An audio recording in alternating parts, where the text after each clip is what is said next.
बिस्मिल्लाहिर्रहमानिर्रहीम अल्लाहुम्मा सल्ली अला मुहम्मद व अला आलि मुहम्मद व बारिक व सल्लिम अलैहि। Dear students, in today's lecture we are going to start general methods of preparation.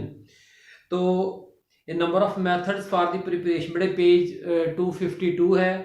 तो number of methods for the preparation of carboxylic acids have already been discussed in previous chapter। अगर आप याद करें तो चैप्टर 8 में हमने alkane के oxidation से अल्कोहल, अल्कोहल की ऑक्सीडेशन से एल्डिहाइड और एल्डिहाइड की ऑक्सीडेशन से कार्बोक्सिलिक एसिड बनाया था कॉपर कैटलिस्ट का इस्तेमाल करते हुए। मीथेन से मिथेनॉल, मिथेनॉल से मिथेनॉल और मिथेनॉल से मैथेनोइक एसिड, अगर आपको याद आ जाए तो जी। इसी तरह से बेटा जी जो है वो अल्काइंस जो हैं उनकी जब हाइड्रेशन की थी तो उससे विनाइल अल्कोहल बनी थी, विनाइल अल्कोहल से एल्डिहाइड, फिर एल्डिहाइड की ऑक्सीडेशन से कार्बोक्सिलिक एसिड। चैप्टर 10 के अंदर भी ग्रीनर रिएजेंट का रिएक्शन बहरहाल आपके सिलेबस में नहीं था, लेकिन अब फिर यहाँ पे रिपीट हो रहा है। देखिए ग्रीनर रिएजेंट के रिएक्शन बेशक चैप्टर 10 में नहीं है, लेकिन चैप्टर 11, 12 और 13 में है। चलें डिस्कस शुरू करते हैं। However, they are called again with different examples। मसलन पहला मेथड है जी from primary alcohols and aldehydes. तो primary alcohols and aldehydes are readily oxidized, क्योंकि वो हाईली रिएक्टिव होते हैं तो वो फौरन ऑक्सीडाइज हो जाते हैं ऑक्सीडाइजिंग एजेंट से, चाहे वीक ही क्यों ना हो। तो टू क्रॉसपॉन्डिंग कार्बोक्सिलिक एसिड, यानी अगर मिथेनॉल है तो मिथेनोइक एसिड, इथेनॉल है तो इथेनोइक एसिड, इस तरह से। तो by oxidising agent such as potassium dichromate in acidic medium.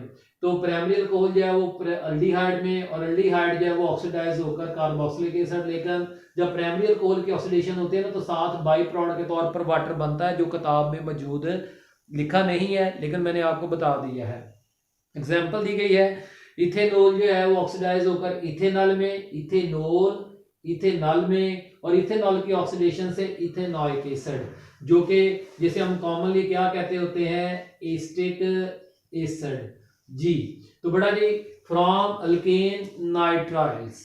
तो अल्केन नाइट्राइल्स जो हैं एक बड़ा जी alkane nitriles aldehydes are easily oxidized to corresponding कार्बो, एक ये छोटा सा इसका पॉइंट रह गया है। Aldehydes are easily oxidized to corresponding carboxylic acid even by mild oxidizing agents such as Tollens reagent, ammonical silver nitrate solution। ये हमने चैप्टर 12 के एंड में जो है लास्ट लेक्चर इसी के ऊपर ही पढ़ा था। तो क्योंकि एल्डिहाइड्स खुद बहुत ज़्यादा रिएक्टिव होते हैं ना, इसलिए माइल्ड ऑक्सीडाइजिंग एजेंट, कमज़ोर ऑक्सीडाइजिंग एजेंट से भी ऑक्सीडाइज होकर कार्बोक्सिलिक एसिड में तब्दील हो जाते हैं, वो पड़े पड़े भी ऑक्सीडाइज हो जाते हैं। From alkane nitriles compounds having cyanide group, वो कंपाउंड जिनमें साइनाइड ग्रुप मौजूद होता है, ठीक है ना जी, उस इन ग्रुप को हम जो है वो अल्काइल साइनाइड्स या अल्केन नाइट्राइल्स के नाम से पुकारते हैं, साइनो अल्केन्स या फिर अल्केन नाइट्राइल्स के नाम से। Are called nitriles hydrolysis. अगर आप देखें तो ये इसको हमने तोड़ा है पानी की मदद से, तो और hydrolysis of alkane नाइट्रोल boiling with mineral acid, या फिर अल्कली जो है यील्ड कार्बोक्सिलिक एसिड, तो वो कार्बोक्सिलिक एसिड जो है वो पैदा करती है, साथ बाई प्रोडक्ट के तौर पर अमोनिया या अमोनिया का साल्ट पैदा होता है। मिसाल के तौर पर हमने जो है बेटा जी जो है ना वो अभी ये इथेन नाइट्राइल, इसका नाम क्या है, इथेन नाइट्राइल मिथाइल सायानाइड, इस तरह से बोलेंगे। कॉमन नेम्स इसका मिथाइल सायानाइड, आईयूपीए नेम के हिसाब से इथेन नाइट्राइल। अगर यानी कि मिथाइल सायानाइड, सायानाइड के साथ बोलना है तो ये मिथाइल, और अगर जो है वो इस सी को इधर साथ मिलाना है तो फिर इथेन नाइट्राइल, ऐसे जी। तो बेटा जी अब सायानोमीथेन भी इसको आप कह सकते हैं।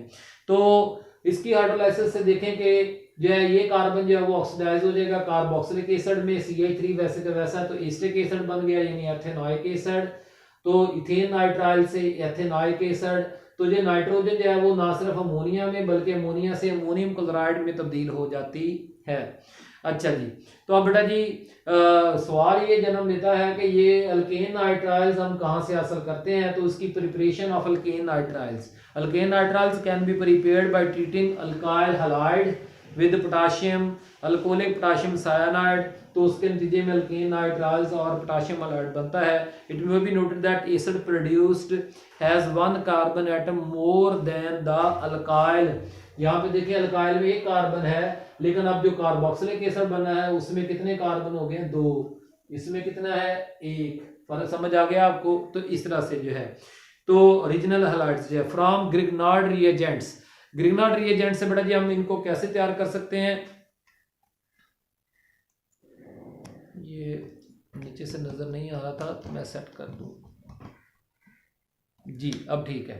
तो बेटा जी हम जरा देखें कि फ्रॉम ग्रिग्नार्ड रिएजेंट, ये ग्रिग्नार्ड रिएजेंट आपके सामने है। हम सबको पता है कि मैग्नीशियम जो है वो एक इलेक्ट्रोपॉजिटिव मेटल है, तो ये पार्शियल पॉजिटिव होगा तो अल्काइल के ऊपर पार्शियल नेगेटिव। हमें ये भी पता है कि carbon dioxide overall non polar होती है, लेकिन उसके बॉन्ड जो है वो क्या होते हैं, पोलर होते हैं, क्योंकि ऑक्सीजन ज्यादा इलेक्ट्रोनेगेटिव है। तो बेटा जी मैग्नीशियम जो है वो किधर अटैक करेगा? वो ऑक्सीजन के ऊपर अटैक करेगा, और अल्काइल जो है वो इस कार्बन के ऊपर अटैक करेगा, क्योंकि ये पार्शियल नेगेटिव है तो ये इस कार्बन के ऊपर।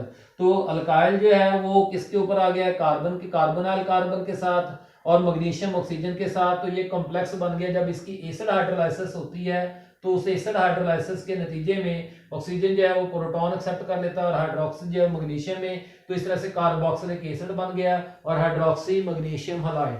तो इसकी एग्जांपल बेटा ये आपको दी गई है। अल्काइल की जगह पे मिथाइल मैग्नीशियम ब्रोमाइड।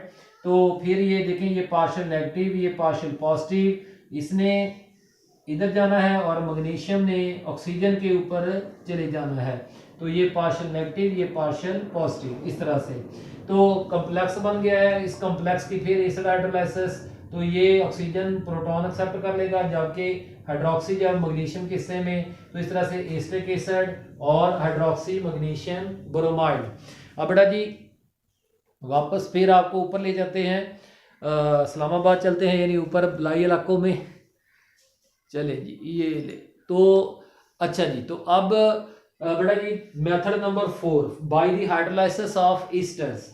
तो carboxylic acids on boiling with concentration sodium hydroxide yield sodium salt of acid. Ester जो है वो उसमें पहले ही एसिड मौजूद होता है, अल्कोहल के साथ जुड़ा जो होता है, तो उसके अल्कली के साथ रिएक्ट करके उसका साल्ट बना लेंगे। फिर साल्ट को स्ट्रॉन्ग एसिड के साथ रिएक्ट करवाएंगे तो उसमें से कार्बोक्सिलिक एसिड जो है उसको ड्राइव कर लेंगे।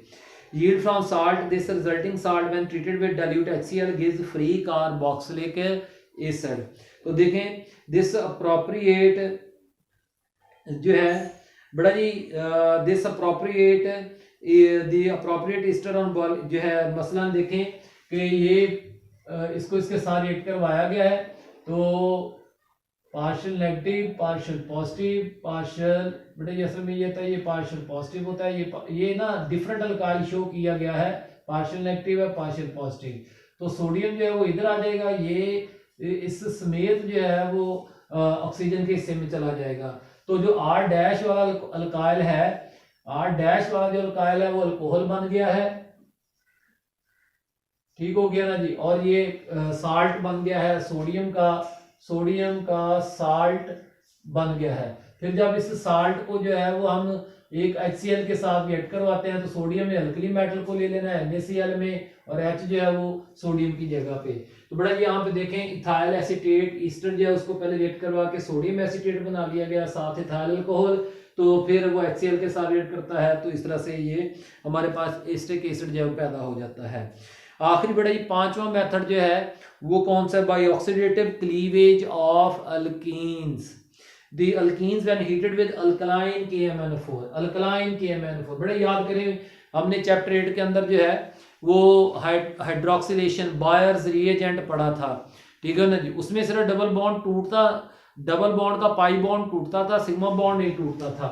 लेकिन आज जो हम आपको पढ़ा रहे हैं इसमें पाई बॉन्ड भी टूट जाएगा, सिग्मा बॉन्ड भी टूट जाएगा, यानी ये एक और ये दो, इस तरह से ये दो कार्बोक्सिल, ये दोनों कार्बन जो है वो ऑक्सीडाइज हो जाएंगे और कार्बोक्सिलिक एसिड में तब्दील हो जाएंगी। तो इस तरह से है। तो मिसाल के तौर पर ट्यूब ब्यूटीन से जो है वो दो मॉलिक्यूल जो है, देखें एक ब्यूटीन का ट्यूब ब्यूटीन का एक मॉलिक्यूल है, उससे दो एथेनॉइक एसिड यानी एसिटिक एसिड के जो मॉलिक्यूल हासिल हो रहे हैं। तो बेटा जी एक बात याद रखिएगा, ग्रिग्नार्ड रिएजेंट वाले में जो मैंने आपको यहाँ पे करवाया है, इसमें रिएक्शन मिक्सचर जो है वो वो ड्राई ईथर में ये सारा रिएक्शन होना है। पहले उससे वो कॉम्प्लेक्स बना लेना है। Grignard reagents crushed dry ice suspended in ether. तो फिर जो addition product of reaction with mineral acid produces carboxylic acids. तो ये ज़रा ख्याल रखिएगा, ड्राई ईथर लाजमी इस्तेमाल करते हैं ग्रीनर रिएजेंट में, नहीं तो आपके नंबर कटेंगे। कोई भी सवाल हो व्हाट्सअप पूछा, हम सब काम है ना सर। आमीन, शुक्रिया।